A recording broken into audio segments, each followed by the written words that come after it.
Mayong adlaw katawhan sa Dios sa Archdiocese sa Usamis. Akong tibaya sa mga mag-uuma ug mga mananagat.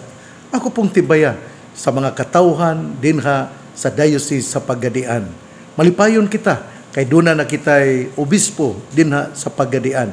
Si Bishop-elect Ronald Anthony Timoner nga nga karong panahona mao ang diocesan administrator sa Diocese sa Daet.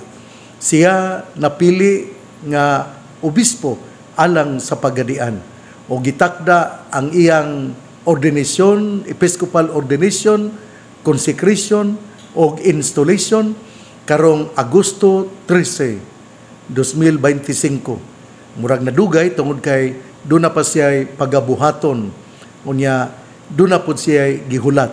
Mao na nga ako siyang giingnan nga kinahanglan imong pahibawon ang Santo Papa ug siya miadto sa nunsyo ug iyang gisultian ang nunsyo nga ma-delayed ang iyang pag-assume sa katungdanan isip obispo sa Pagadian tungod sa mga lain nga mga hinungdan.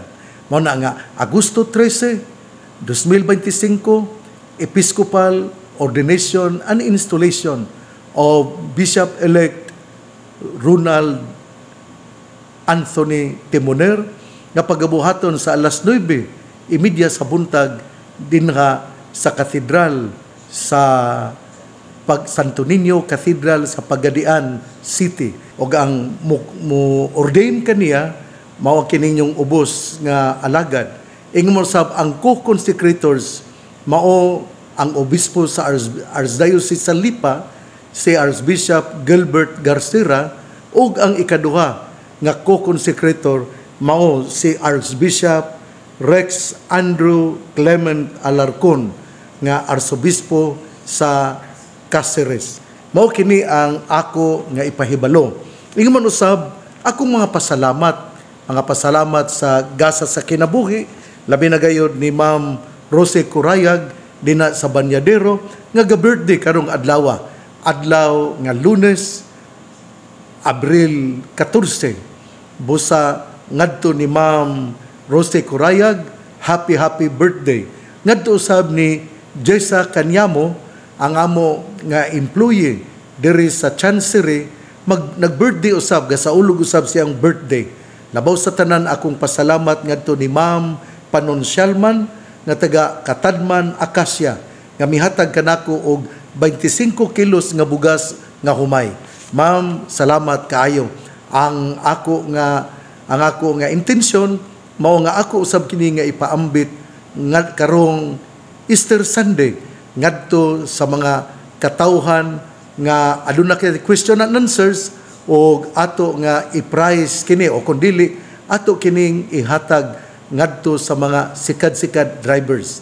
Tagaanti nato tag 5 kilos tungod kay ato mangyud nga pasalamatan ang Ginoo unsay atong nadawat ato pod kining ipaambit.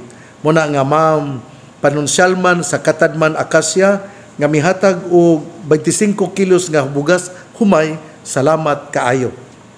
Karong adlaw mauusab ang Presbyteral Ordination Anniversary ni Reverendo Padre Sean Martin nga gaalagad dinha sa Liluan Parish, Bonifacio, Misamis Occidental.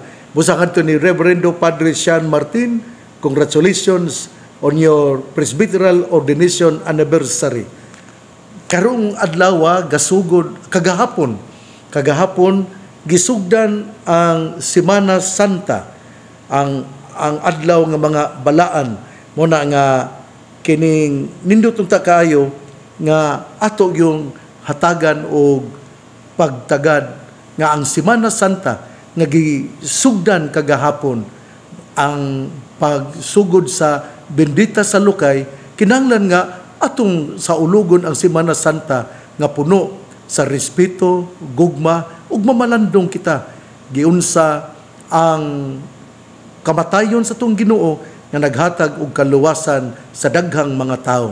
Hinaut-unta nga mao kini ang atong hinumduman sa ako nga wali kagahapon niadtong Domingo kagahapon sa panahon sa bendita sa lukay, ako miingon nga ang lukay atong giwarawara, atong giuyog tungod kay timaan kini nga nagmadaugon si Jesus sa kamatayon, nabanhaw siya. Ug ako usab miingon, sanglit gisugda na ang balaang mga adlaw, Semana Santa, dili unta nato buhaton kini nga pinaagi sa pag-adtog dagat, moadto kita sa mga kanang mga kahilayan, magpundo kita nga mag-inom, magpundo kita nga magsayo-sayaw, ato sa nga respetuhan ang Semana Santa. Pwede man na inig Easter Sunday, karong pitsa 20, pwede na nga, moadto ta sa dagat, pero nining panahon na, 14 hangtod sa pitsa 19, atong respeto sa ta. Kanabang atong buhatong balaan gayon ang Semana Santa. Hinaut nga inyo kong masabtan. Osbon ko, niya kita sa Semana Santa. Atong hinumduman nga sa panahon sa Palm Sunday, kagahapon, mao ang pagsulod sa atong Ginoo nga malipayon tungod kay gisugat siya sa daghang mga tao nga miila nga siya mao ang Mesiyas. Karong adlaw atong madunggan unya sa ebanghelyo nga si Jesus gihugasan ang iyang mga tiil ni Maria sa perfume. Gani si Judas na scandalize man ug siya miingon dili maayo nga gamiton kining maong perfume kay magbalor kini og 300 ka denaryo ug ang kining maong kwarta pwede untang paambit sa mga kabus. Pero sa gisulti ni Jesus, ang gisulti ni Jesus tubag niya sa mga kabus, anaan ninyo permi, pero dili ako makig-uban physically uban kaninyo sa tibuok nga katapos sa kinabuhi. Sa Holy Tuesday, si Jesus mitagna nga si Judas magbudhi kaniya. O mingon po sab siya nga si Pedro molimod kaniya human sa sulod sa tulo ka higayon. Unya sa Holy Wednesday, sa adlaw nga Miyerkules, si Judas gihatagan og 30 ka denaryo, silver pieces of silver, agi og bayad aron iyang budhian ang atong Ginoo. Sa Huwebes Santo, si Jesus mihugas sa tiil sa mga apostoles ug iyang gitukod ang Holy Eucharist, ug iyang gitukod usab ang pagkapari sa mga 12 ka pinili. Ug sa Good Friday kita sayod nga namatay ang atong Ginoo, ug sa Black Saturday kita namalandong sa kamatayon sa atong Ginoo, ug sa Domingo mao ang gitawag og Easter Sunday. Mao kini ang lakbit saysay sa balaan nga mga adlaw sulod nining ato nga pagpamalandong sa pag-antos sa atong Ginoo. Karong adlaw, Lunes Santo, ang atong ebanghelyo atong kutloon sumala sa ebanghelyo ni San Juan. Unom ka adlaw sa wala pa ang pangilin sa pagsaylo, miadto si Jesus sa Betania, din magpuyo si Lazaro, ang gibanhaw ni Jesus. Naghikay silag panihapon alang kaniya, ug si Marta mao'y nagsilbi, samtang si Lazaro usa sa mga mitambong sa kananan uban kang Jesus. Unya si Maria mikuhag tunga sa kilong pahumot nga mahal kaayo nga hinimo gikan sa lunsaing nardo. Gibubo niya kini sa tiil ni Jesus ug unya gipahiran sa iyang buhok. Ang tibuok balay nalukob sa kaamyon sa pahumot. Unya usa sa mga tinun-an ni Jesus, si Judas Iscariote, ang magbudhi kaniya miingon nganong wala man hinuon ibaligya kining pahumot og 3 ka gatos ka denaryo aron ang halin ihatag ngadto sa mga kabus. Gisulti niya kini dili tungod kay naluoy siya sa mga kabus, kundi dili tungod kay kawatan siya. Siya manggod maoy gipiyalan sa puntil nga sudlanan sa kwarta ug nabatasan niya ang pagpangawkaw niini. Apan si Jesus miingon pasagdi siya ug ayaw siya did-i nga itagana kini niya alang sa adlaw sa paglubong kanako. Ang mga kabus kanunay nga inyong ikauban, apan ako dili kanunay uban kaninyo. Sa laing bahin, usa kadakong pundok sa mga Hudiyo nakabalita nga si Jesus didto sa Betania. Busa nangadto sila didto. Nangadto sila dili lamang tungod kang Jesus, kundi aron pagtan-aw kang Lazaro nga gibanhaw ni Jesus. Tungod niini, ang mga kadakuan sa mga pari naglaraw sa pagpatay usab kang Lazaro, kay tungod kaniya daghan ng mga Hudiyo namiya silang mga pangulo og mituo kang Jesus. Ebanghelyo sa tong Ginoo, daygon ikaw o Kristo. Usbon ko, niya kita sa Lunes Santo. Ang Lunes Santo ato gayong buhaton nga usa ka balaan. Gani ako miingon man nga alang niya itong mga graduation, kung kita Katoliko dili unta gyud maayo nga doon natay graduation sa Semana Santa. Pero kay ang uban mihimo man gyud niini, wala sila magpatalinghog sa akong hangyo. Muna nga dili gyud maayo nga sa Semana Santa aduna kitay mga kalihukan nga daw kita gamaya. Ato yung hatagan og bili ang balaang mga adlaw, ang kamatayon sa tong Ginoo ug mamalandong kita. Maman bitaw nga miingon ako ni kagahapon sa akong wali nga dili nato buhaton nga usa ka kasaulugan sa kalipay nga adunay hudyaka og pagsayaw niining mga semana, niining adlaw sa semana tungod kay kita kinahanglan man nga mamalandong sa mga pag-antos ug kamatayon ug pagkabanhaw sa tong Ginoo. Muna nga ningon yugta ko nga walay graduation nga buhaton. Mahinaot nga kini hatagag patalinghugan sa ato nga mga principals dina sa tagsa-tagsa ka eskwelahan, labi na kung ikaw Katoliko. Ang atong ebanghelyo karon nining adlawng Lunes Santo atong nadungog nga si Jesus miadto sa Betania. Unya didto ang iya nga mga suod nga mga higala, si Maria, si Marta ug si Lazaro. Ato gining hinumduman ha.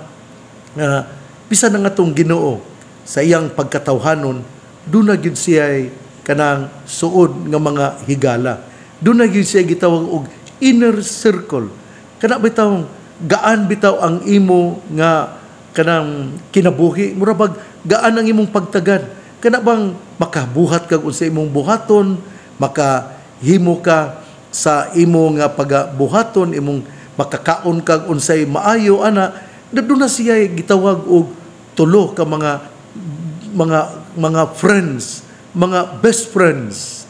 Si Lazaro, si Maria ug si Martha. Kanigong uban pong mga pari, kanabitang arit sa akong kinabuhi ha. Whether you like it or not, doon na magyug ko'y mga close friends. Nga ayaw ko ninyo og didi. Tungod kay kini pong akong mga close friends nga mga pari, kanabitang musabot pud nako. Unya kining gaan pud ang akong kinibang galamhan ngadto nila. Gaan ba ko nila? Gaan bang akong kinaiya ngadto nila? Kung sa pagsulti na ko, anak, basta gaan ko, ngadto kanila. Nya, close friends po ko, dili lang kumusulti, kinsa sila, pero kanang ayaw po ko ninyo og tamaya, ayaw po mo og kasakit, ayaw po mo og kasuko, nga sila ang akong mga friends.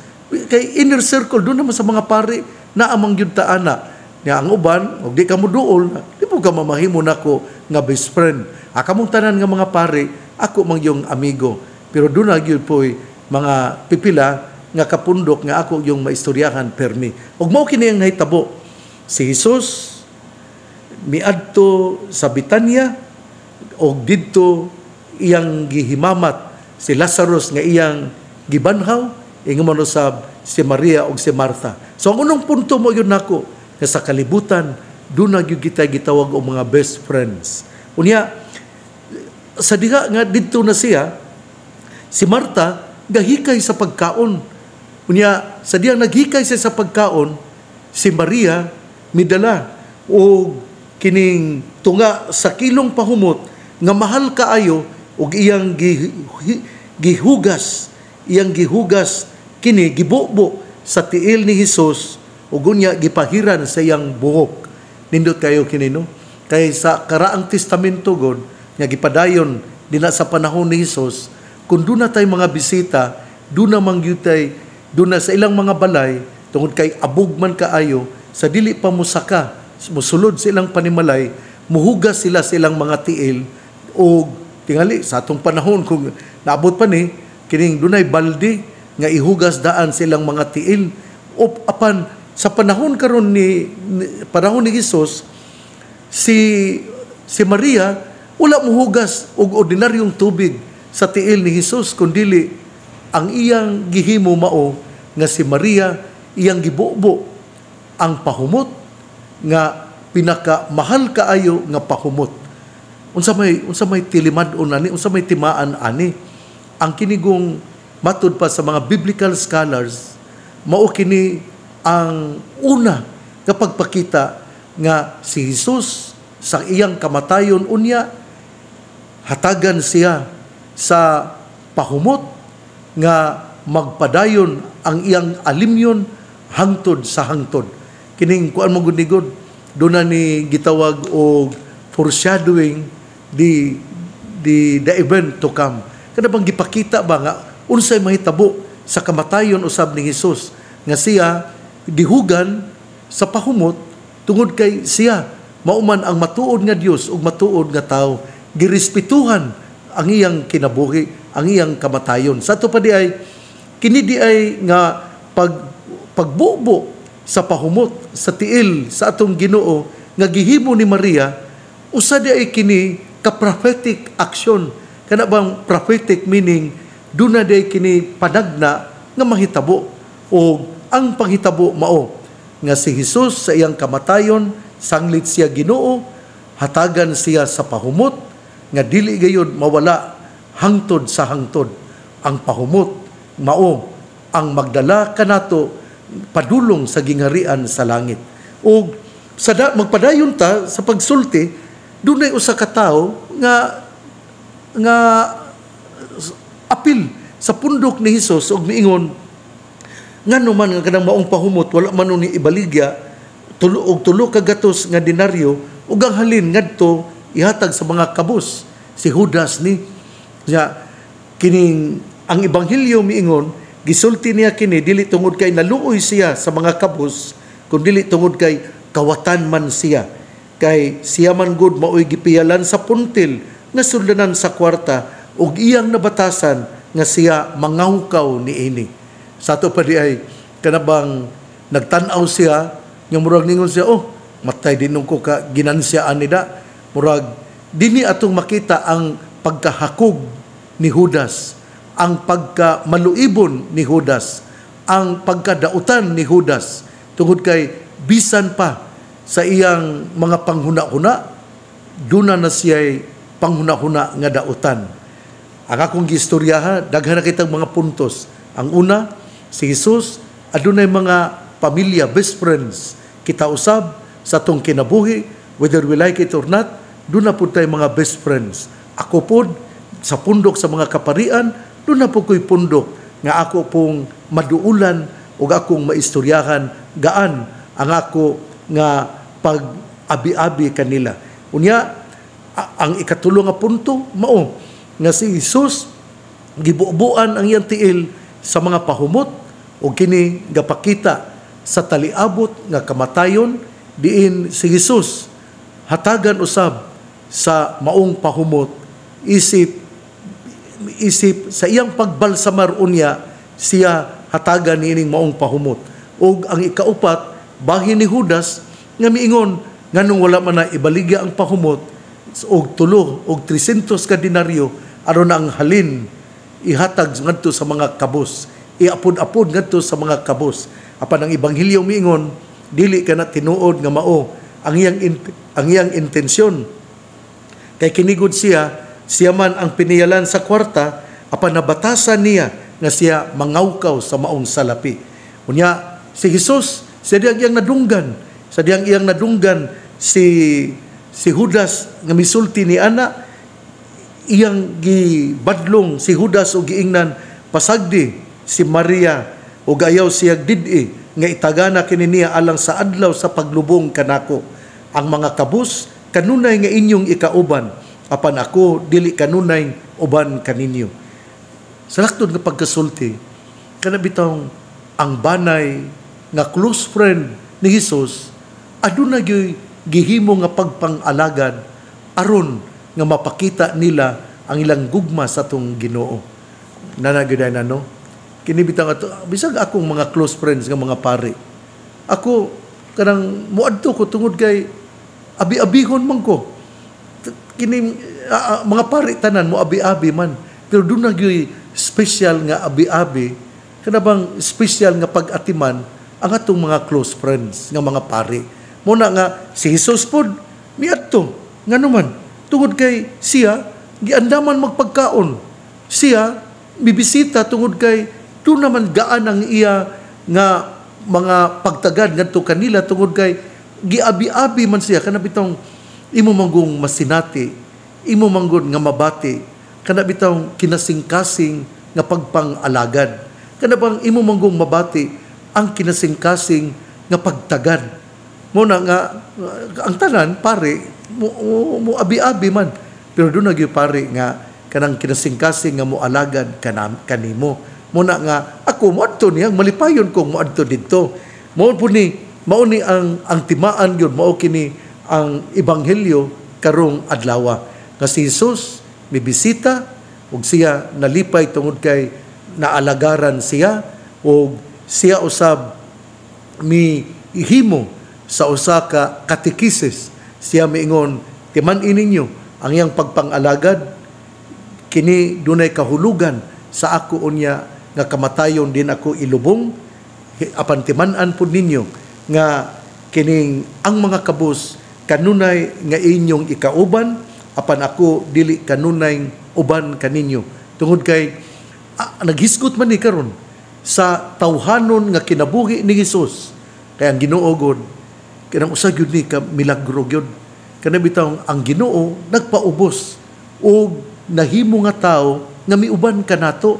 Dili kini kasagaran, Dios gud siya gud, pero mikanaog siya, nagpakatao siya diha sa sabakan ni Maria.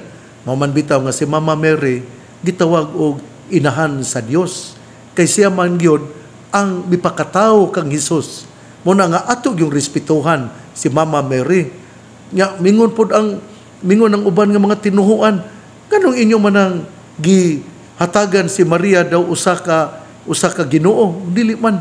Wala man mutan-aw ni Maria nga puli ni Jesus, nga puli sa tong Ginoo. Ang among pagtan-aw ni Mama Mary mao nga siya inahan ni Jesus. Sanglit inahan ni Jesus, siya angayan nga tahuron, siya angayan nga respetuhan.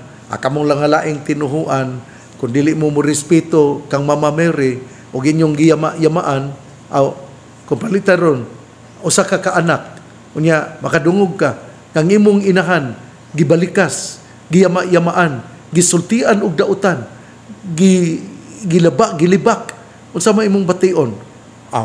Masuko kagyod. Tingali kadtong mga tao nga naghimo niini na pagbantay gyud mo kay gidaingon biya sa mga karaan bara ibara. Unsay buti pasabot, unsay imong gihimo ngadto sa uban, himuon usab kini nganha kanimo. Mao kini ang unod sa atong ebanghelyo. Si Jesus miadto sa Betania, unya didto iyang gibisitahan ang iyang mga close friends, si Lazaro, si Maria ug si Martha. Si Martha nag-andam og pagkaon, nalipay kayo si Jesus kay siya kinasing-kasing nga giabi-abi. Dili lang pinaagi sa pagkaon, doon na pagyoy pangandam diin si Maria, mi buo og pahumot sa tiil ni Jesus nga adunay kahulugan sa taliabot nga kamatayon paglubong sa atong Ginoo. Usa kini kapamaagi diin gihatagan gayod o usa ka timaan nga atong Ginoo matuod nga tao, busa siya sa ipanahon siyang imbalsamaron siya, buuan siyang pahumot aron dili maduhig nga baho ang iyang lawas. Pero kita sayod sanglit siya, matuod man nga Ginoo, matuod nga Dios, nabanhaw siya.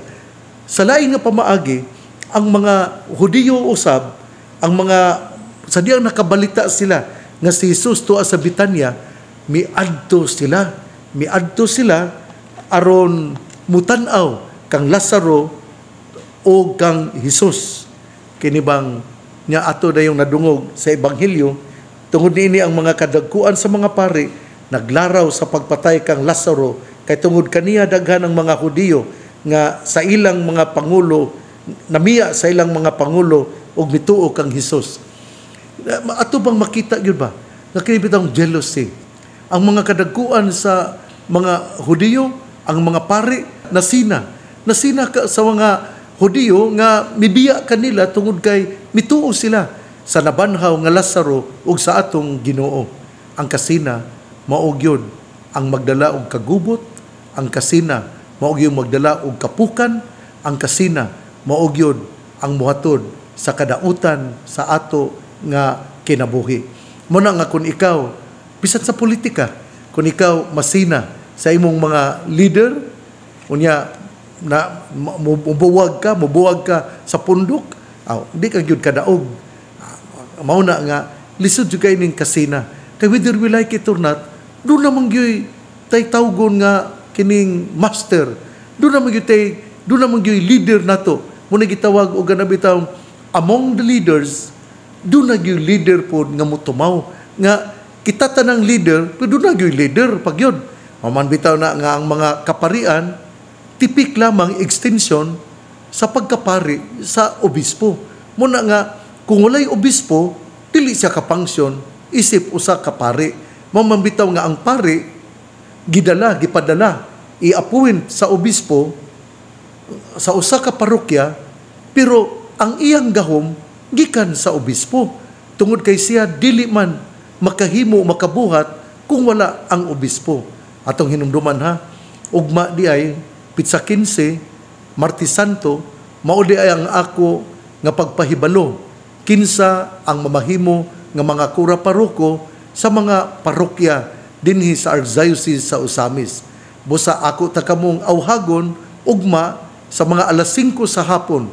Pero sa alas 2 sa hapon, dinha sa Cathedral, sa Immaculate Conception Cathedral sa Dakbayan sa Osamis, alas 2 sa hapon, buhaton ang konfesyon sa Martes Santo, Abril 15. Unya iniguman sa konfesyon sa mga alas 2 sa hapon hangtod sa alas 5. Inig alas 5 mauna ang Santos nga misa, ang Chrism Mass din ato nga bendisyonan ang mga lana sa krisma nga gamiton sa bunyag, confirmation, ordinasyon sa pagkapari, ordinasyon sa pagkaobispo, ang krisma, ang lana krisma, buhaton sa gamiton aron iduhig sa altar, aron altar sa simbahan ug sa mga kapilya nga i-dedicate ngadto sa Ginoo nga pagabuhaton sa obispo. It is only the bishop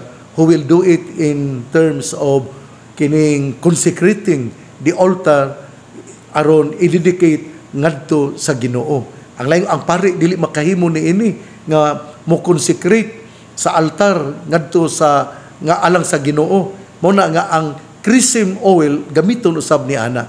Doon na po tayo gitawag og oil for the sick.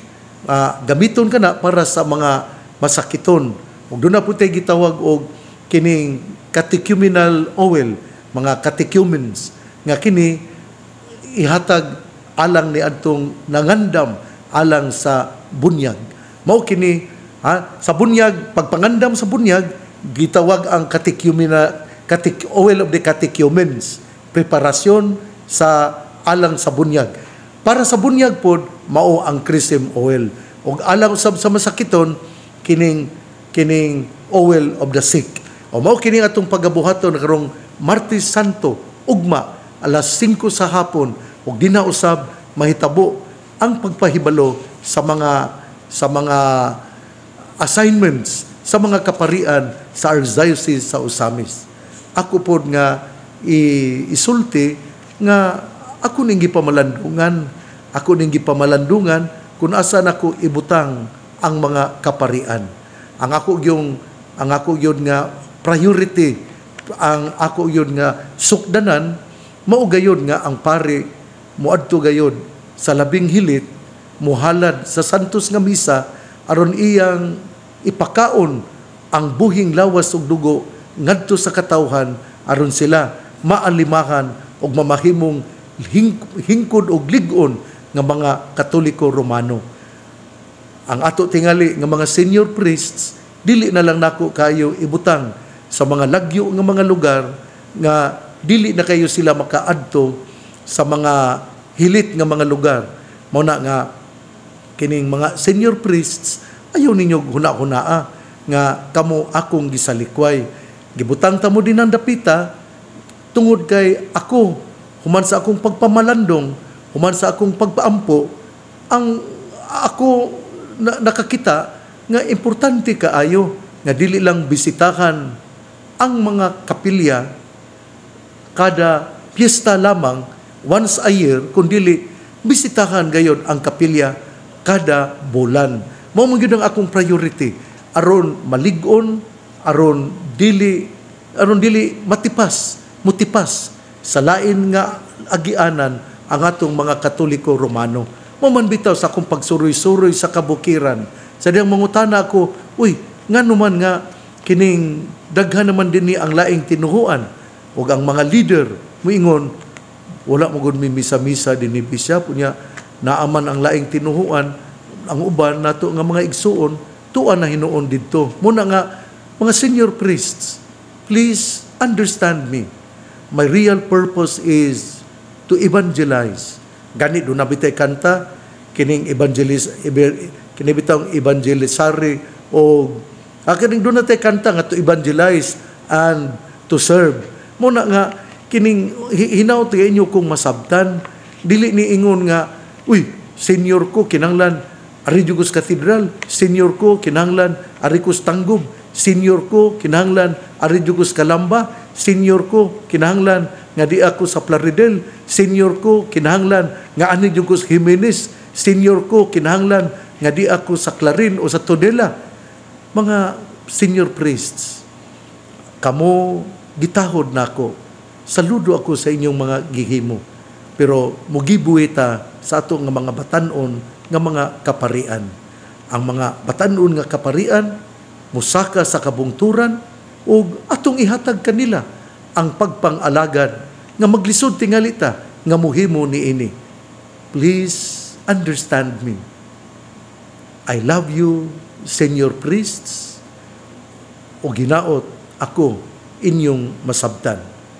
Mga igsuon, ang atong pagpamalandong nining Lunes Santo, kita gipahinumduman gayod ang pagpang-alagad nga adunay timaan sa kamatayon o pagkabanhaw sa atong Ginoo nga mudala kanato sa iyang gingharian. Kini gipakita ni Maria din iyang gibubo ang pahumot ug matud pa sa atong Ginoo sa diha nga mihimo sa komentaryo si Judas ngano nga gibubo man kana may paygibaligya kanang maong pahumot aron ang halin ihatag sa mga kabos. Ug ang atong Ginoo miingon pasagdi si Maria ug ayaw siyag did-i nga itagana kini niya alang sa adlaw sa paglubong kanako. Ang mga kabus kanunay nga inyong ikauban apan ako dili kanunay uban kaninyo. Nindot kaayo ang gipakita sa tong ebanghelyo karon. Pagpang-alagad nga adunay kabatuoran nga aduna di ay prophetic meaning nga mahitabo sa kamatayon ug sa pagkabanhaw sa atong Ginoo.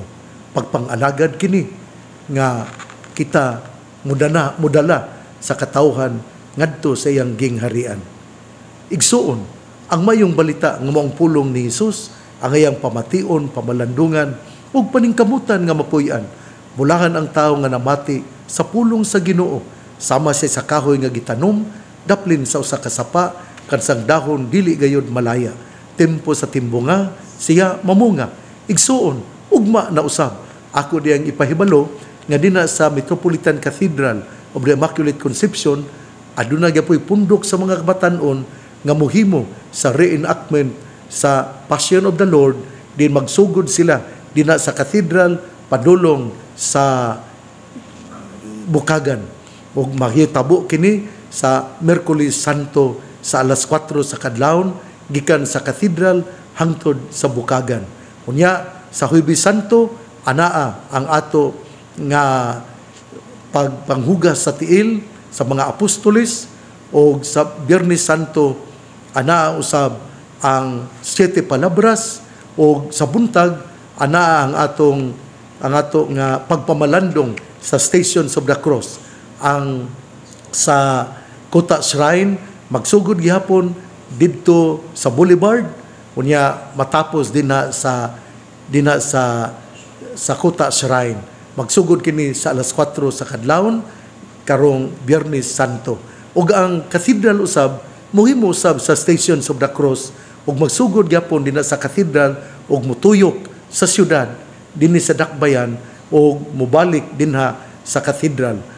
Kada sa mahitabo kini sa Biyernes Santo sa kadlawon, unya sa alas 12 sa udto dinha sa cathedral magsugod na usab ang 7 palabras, unya ini mga alas 2:30, alas 2 magsugod na usab ang Liturgy of the Word, kay magsugod ato manang basahon man kana ang kining mga do na may mga buhaton nato nya mutapos kini sa Eucharistia nya inig human adunay pagpanghalok sa krus, ug human unya pagpanghalok sa krus aduna na usab kitay prosesyon. Mao kini ang daghan nga mga pagabuhaton nato sulod nining Semana Santa. Usbon ko ha, ang Semana Santa dili adlaw aron kita maghudyaka nga moadto sa dagat, maligo og dagat, adunay kasaulugan, anaa ang sayaw, anaa ang inom, anaa ang uban pa nga mga madyong og mga piyat-piyat. Atong respetuhan ang balaang mga adlaw, ang Semana Santa nga gasugod gahapon ug matapos kini sa Sabado Santo. Hinaut unta nga kining ato ning pamalandungan. Laktod nga pagasulti ang Huwebes Santo, Biyernes Santo ug ang Black Saturday gitawag kana og Paschal Triduum. Tulo ka adlaw nga pagpamalandong gayud, masubsob nga pagpamalandong sa kinabuhi, kamatayon ug pagkabanhaw sa atong Ginoo. Hinaot nga inyong tahoron, balaanon ang Semana Santa. Kung gusto gyutang mga ligog dagat, ato kining buhaton sa Easter Sunday nga mao ang Abril 20 din atong gisaulog ang mao nga pagkabanhaw sa atong Ginoo. Padayon kitang mamalandong, padayon kitang magmaampuon, padayon kita nga muhalad sa atong kinabuhi ngadto sa Ginoo, ug ato kining ipakita sa atong pagpang-alagad usab dina sa atong tagsa-tagsa kabanay, dina sa atong tagsa-tagsa ka mga igsuon nga mga katawhan. Ang pangaliya sa mahal nga Birhen Maria nga gisangpit sa mga misamisnon nga Birhen sa kuta, ang Ginoo magapanalangin kanatong tanan. Sa ngalan samahan sa Anak ug sa Espiritu Santo. Amen. Usbon ko karong adlaw mao ang Presbyteral Ordination Anniversary ni Reverendo Padre Sean Martin nga kura paroko dinha sa Liloan, Bonifacio, Misamis Occidental. Birthday usab karon ni Ma'am Rosie Curayag, ang akong igagaw nga naa sa Banyadero. Ingon man usab birthday greetings ngadto ni Joysa Kanyamo. Akong pasalamat ni Ma'am Panunsyalman nga mihatag og bugas nga taga Katadman, Akasya. Ninyong tanan ako moingon, mamalandong kita sa kinabuhi sa tong Ginoo. Mupadayon kita sa tong pag-ampo aron giyahan kita sa Ginoo padulong ngadto sa iyang gingharian. Diin wala nay kasakit kay kalipay man ang atong masinati.